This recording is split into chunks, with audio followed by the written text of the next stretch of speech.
بسم الله الرحمن الرحيم. اللهم صل وسلم وبارك على سيدنا محمد وعلى اله وصحبه اجمعين. ازيكم عاملين ايه؟ يا رب دايما تكونوا بخير.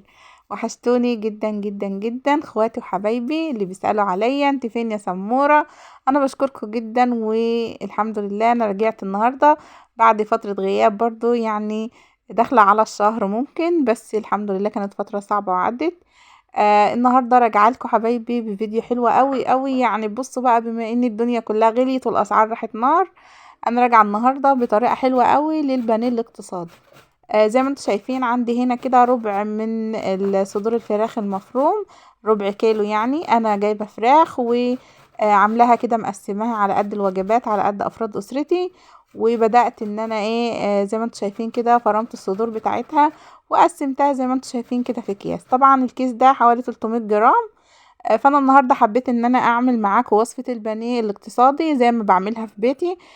حبيت ان انا افيد بيها ناس كتير، علشان طبعا كيلو البانيه يا جماعه وصل 100 جنيه. يعني الله المستعان، بعد كده الناس مش هتجيب بانيه ولا ايه؟ فاحنا قلنا بقى النهارده نعمل البانيه الاقتصادي الحلو ده علشان خاطر عيونكم، وان شاء الله باذن الله هيعجبكم جدا جدا. بس جربوه، تابعوا الفيديو للاخر.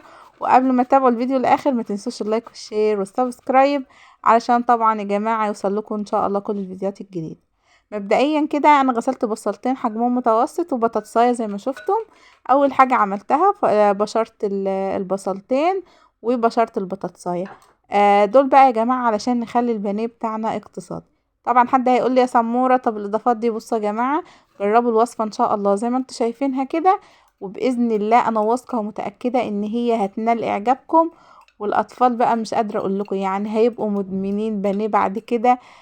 وهتعملوا البانيه كل يوم لو حتى كده بربع فرخه. زي ما انتوا شايفين انا بشرتهم كده، البصله بالمبشره الخشنه والبطاطسيه بالمبشره الناعمه. وبدات ان انا احطهم على بعض هنا في مصفى وانزل منهم كل السوائل. يعني عصرتهم كويس جدا من الميه اللي فيهم، انا مش محتاجه يكون فيهم ميه خالص، علشان طبعا نعرف بقى نشكل البانيه بتاعنا. بتمنى ان شاء الله محدش ينسى اللايك، وقولوا لي رأيكم بعد ما تشوفوا الفيديو للآخر في الوصفة الحلوة قوي دي، وجربوها كمان علشان تستفادوا منها. زي ما انتوا شايفين انا هنا صفيتهم من المية كويس، هنزل عليهم بقى ب 300 جرام عندي هنا من صدور الفراخ المفرومة.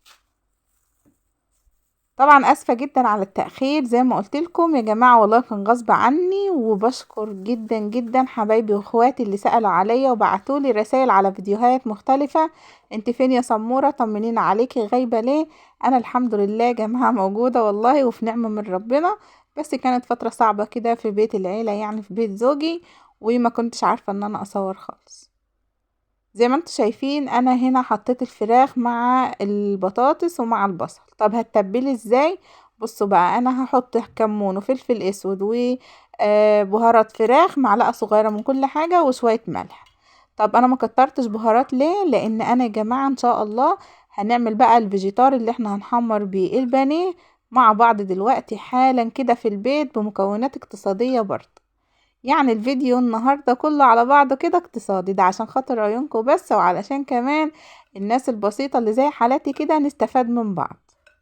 الله المستعان يا جماعة، الأسعار بقت نار زي ما قلنا.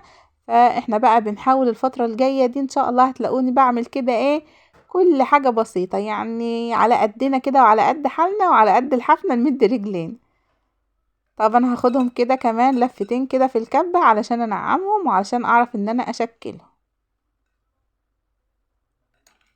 بعد ما كل حاجة غليت، اللحمة والفراخ وكل الأسعار، مكرونات ورز وكل حاجة، إن شاء الله بإذن الله يا جماعة احنا لازم ندبر أمورنا ولازم نمشي على قدنا. وكمان لازم ست البيت الشاطرة كده تعرف إن هي تعمل حاجة حلوة وفي نفس الوقت موفرة واقتصادية شوية. زي ما انتوا شايفين أنا فرمتهم كده ونعمتهم مع بعض وحطيت عليهم البهارات زي ما شفتوني. وبدأت كده إن أنا أقلبهم بس بالسباتولا كده تقليبة حلوة. وهبدأ إن أنا أشكل بقى البانيه بتاعي.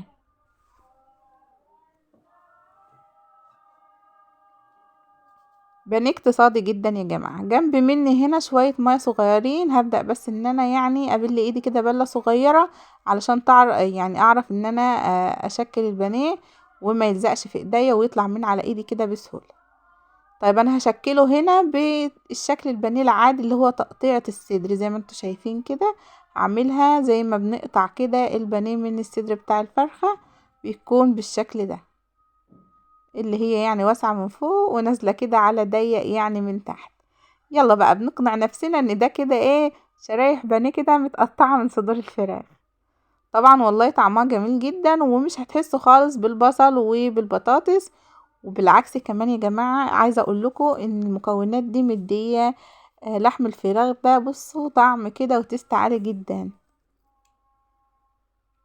وحابة ان انا اقول لكم كمان علشان المعلومة توصل لكم صح، وكمان يبقى الوصفة يعني على اصولها. صدور الفراخ دي يا جماعة مش فراخ بيضة طرية، دي فراخ امهات من الكبيرة، اللي هي بيبقى وزن الفرخة 5 كيلو. طبعا انا بجيبها وباخد كده الوراك بتاعتها اسلقها، وباخد الصدور بتاعتها اشكلها بقى كفتة وبانيه شاورما وحاجات كتيرة يعني من اللي بتتفرم دي. زي ما انتوا شايفين هنا الكمية عند اللهم بارك طلعت لي كده 9 قطع من البانيه، يعني ما شاء الله يكفوا 6 أفراد 5 أفراد ما شاء الله يعني. قطعة كبيرة، لو 6 أفراد هيقضوا كده ايه، أو 5 أفراد هيقضوا كل فرد كده قطعتين. حاجة جميلة جدا، تقدروا طبعا تصغروها أو تكبروها عن كده انتوا بقى وراحتكم. انا عاملاها بصراحة حجمها وسط وحلو. هدخلها بقى التلاجة، ويلا بينا هنا نعمل البقسماط او الفيجيتار اللي احنا هنتبل بيه او هنغلف بيه البانيه بتاعنا. انا هنا كان عندي صراحة بقى ايه كام رغيف فينو كده مكان سندوتشات الولاد بتاعة المدارس بايتين، فقلت هعمل بيهم ايه. انا بصراحة يا جماعة بحوش السندوتشات اللي بتبقى يعني الفينو اللي بيبقى بايت عندي، وبفرمه وبتبله وبحطه كده ايه في علبة اعمل منه البانيه والكفتة والحاجات دي. طبعا دخلته الميكرويف 5 دقايق كده وطلع معايا مقرمش زي ما انتوا سامعين كده. بصوا بقى دول شوية بقسماط او فيجيتار كده انا كنت متبلاهم وفاضلين عندي من المرات اللي قبل دي.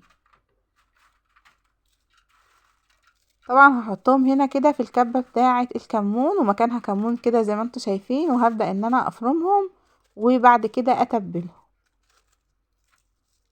ما ترموش بقى العيش اللي بيكون عندكم ناشف يا جماعة مكان السندوتشات او متبقي كده من السندوتشات، وابدأوا ان انتوا افرموه تبلوه واستخدموه كده، احلى من الجاهز بكتير جدا.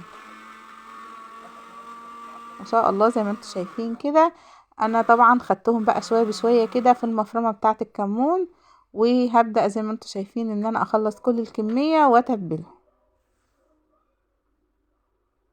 طبعا ده شكلهم كده بعد انا ما فرمتهم، وهبدأ ان انا اتبلهم بقى واضيفهم على اللي في العلبة علشان يكونوا جاهزين معايا. التتبيلة هقولكوا عليها حبايب قلبي، زي ما انتوا شايفين البهارات دي هتبقى جميلة جدا. كمون وملح وشطة وبابريكا، وعندي هنا شوية من بهارات الفراخ وبصل وتوم باودر ومكعب كده من الفاين فودز. هضيفهم هنا عندي كده يا جماعة على البقسماط اللي انا فرمته. وزي ما انتوا شايفين كده عندي كيسة من النشا. طبعا يا جماعة لازم نحط نشا بقى علشان البانيه بتاعنا يكون مقرمش من بره ويكون كمان واخد لون حلو. انا هنا هضيف بس هنا حوالي 3 معالق كده كبار على الكمية اللي انا عملتها.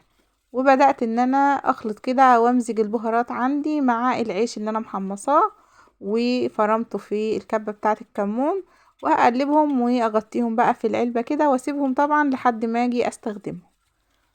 طبعا يا جماعة جربوا برضو البقسماط او الفيجيتار في البيت بالطريقة دي، موفر جدا وكمان احلى بكتير جدا من اللي احنا بنجيبه من بره. وعلى الاقل يعني احنا ضامنينه وعارفين هو محطوط فيه ايه، والبهارات اللي محطوطة فيه شكلها ايه وعاملة ازاي. فطبعا اي حاجة بتتعمل في البيت بتكون افضل بكتير من اللي بتنشري جاهزة من بره. وطبعا كل حاجة غالية، فاحنا بندور برضو على الحاجات اللي هي توفر لنا شوية. خلاص هنا بعد ما عدى كده شوية على البانيه في التلاجة، انا بقى كنت صايمة، وهنا كنا كده قريب المغرب يعني فاضل كده حوالي تلت ساعة على المغرب. فقلت بقى ايه ابدأ ان انا احمر البانيه اللي عندي. هنا مسكت كده بيضاية زي ما انتوا شايفين بقى، وهحط فيها بقى ايه البانيه، واطلعه من البيضة على البقسماط وابدأ ان انا اغلفه، وبعد كده ان شاء الله هروح احمر. يا رب بقى يكون الفيديو بتاع النهاردة كده نال اعجابكم وتكونوا مبسوطين، ويا رب كده ان شاء الله اللي يجرب الوصفة تنجح معاه، وتدعولي دعوة حلوة كده من قلبكم. طبعا انا متأكدة بقى ان في ناس كتير جدا هتجرب الطريقة دي، حتى لو في ناس كتير بتعملها. انا بصراحة دي طريقتي الخاصة، دي طريقتي اللي انا بعمل بيها يعني في بيتي. فيا رب ان شاء الله بإذن الله تنال اعجابكم. زي ما انتم شايفين بغلف كويس جدا، وببدأ ان انا يعني ايه انطقها كده على ايديا علشان تنزل طبعا البقسماط الزيادة وما يتحرقش في الزيت. زي ما انتم شايفين كده هعمل بقى واحدة واتنين وتلاتة معاكم، علشان طبعا الموضوع يكون سهل عليكم وما تقلقوش خالص. البانيه يعني مش هيتفك منكم ولا هيجرى فيه اي حاجة. هو مش متجمد يا جماعة، هو كان في الرف يعني على الرف في التلاجة. يلا بقى دلوقتي كل الناس اللي لسه ما حطتش اللايك تنزل دلوقتي وتحط اللايك، علشان طبعا الفيديو يترفع، وكمان كل الناس تشوفه، واللي ما استفادش واللي ما يعرفش الوصفة ان شاء الله يجربها وتنفعه كده، علشان ربنا سبحانه وتعالى ينفع بينا بعض كده. واللي يعرف حاجة يا جماعة يقولها للتاني، علشان ان شاء الله الفترة دي تعدي على خير كده على كل الناس يا رب. ربنا يكبر بخواطر كل الناس وما يكسرش حد كده قدام ولاده، ويديم علينا نعمه وفضله يا رب، اللهم امين. زي ما انتوا شايفين بصفي كده قطعة البانيه طبعا بعد ما بطلعها من البيض، وببدأ ان انا احطها في البقسماط. طبعا البقسماط ده بقى طعمه خرافي جدا جدا، يعني ريحته بس كده لوحدها تشبع.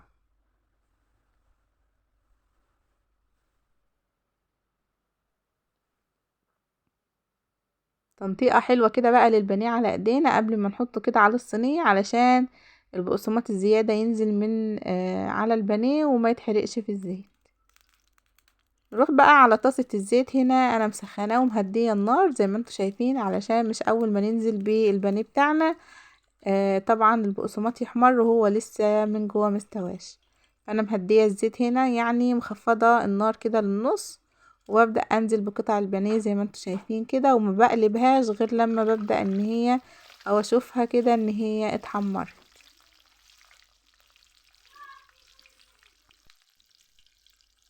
طبعا بقى بتمنى محدش ينسى اللايك. زي ما انتوا شايفين هنا انا كنت كده لسه مقلبتش لحد ما طبعا بحس كده ان قطع البانيه عندي خدت كده لون ذهبي من تحت شوية، ببدأ ان انا اقلبها على الناحية التانية. وزي ما انتوا شايفين متماسكة جدا في الطاسة في الزيت، يعني ولا بتفك ولا بيجرى فيها اي حاجة خالص. ربنا يحسن ما بين ايديكم ان شاء الله، جربوها وباذن الله تطلع ناجحة معاكم وهتعجبكم جدا جدا، مع شوية بقى مكرونة سخنين كده، مكرونة بصلصة بقى سخنة كده بقى، يعني حاجة تدفي بقى في ايام الساعة اللي احنا فيها دي. زي ما انتوا شايفين هنا كان اللون عندي بقى حلو، يعني داخل كده ان هو يبقى احمر وحلو. زي ما انتوا شايفين بقى هبدأ ان انا يعني ايه اشوف كده واطلع بقى البانيه عندي، ومش بطلعه يا جماعة على مناديل، علشان طبعا المناديل بتطري البانيه شوية.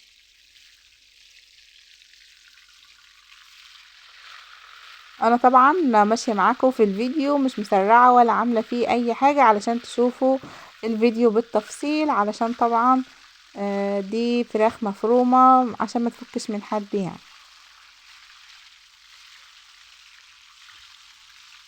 خلاص كده انا هخرج بقى كل البانيه اللي في الطاسه، وهبدا ان انا انضف الزيت. طبعا مرحله تنظيف الزيت دي يا جماعه لازم تعملوها بين كل طبعا قليه بانيه والتانية. يعني زي ما انتم شايفين كده هشيل بقى كل الحاجات كده اللي في الزيت، طبعا بمصفى بقى تكون متخصصه للزيت كده زي ما انتم شايفين. وهبدا ان انا انضف الزيت عندي علشان طبعا يكون نضيف للبانيه اللي بعد كده اللي انا هحطه. مرحلة مهمة جدا علشان طبعا البانيه ما يسمرش وما يشيلش كده فتافيت حاجات سمرة يعني من الزيت. شايفين بقى شكل البانيه ولون البانيه جميل جدا ازاي. ربنا يحسن ما بين ايديكم، جربوا الوصفة ان شاء الله، وانا متأكدة ان هي هتعجبكم. من سمات المرأة الجميلة كرشها، أيوة كرشها، ده معناه إنها بنت عز متربية على الغالي، على المحمر والمشمر. قومي يا لوزة افتخري بكرشك وتفشخري وسط أصحابك ولا يهمك. يلا يا لوزة قومي اعملي دلوقتي البانيه الجميل الاقتصادي الحلو ده، ويا رب يكون الفيديو نال اعجابكم، وما تنسوش حبايب قلب اللايك الجميل اللي زيكم، وتعليق كده يكون فيه دعم نفسي ودعم وتشجيع كده ليا علشان استمر معاكم. طبعا زي ما انتم شايفين اللهم بارك الكمية حلوة جدا جدا، تكفي 5 افراد تكفي 6 افراد بألف هنا وشفا يا رب للي يجرب الوصفة. وكمان زي ما انتم شايفين بقى انا كده الفيديو يعني يكون عندي خلص، وزي ما انتم شايفين البانيه كده منور من جوه وكمان ذهبي وحلو جدا من بره. اشوفكم بقى ان شاء الله في فيديو جديد على خير، وفي وصفة جديدة، وفي امان الله يا رب كده، ومع السلامة.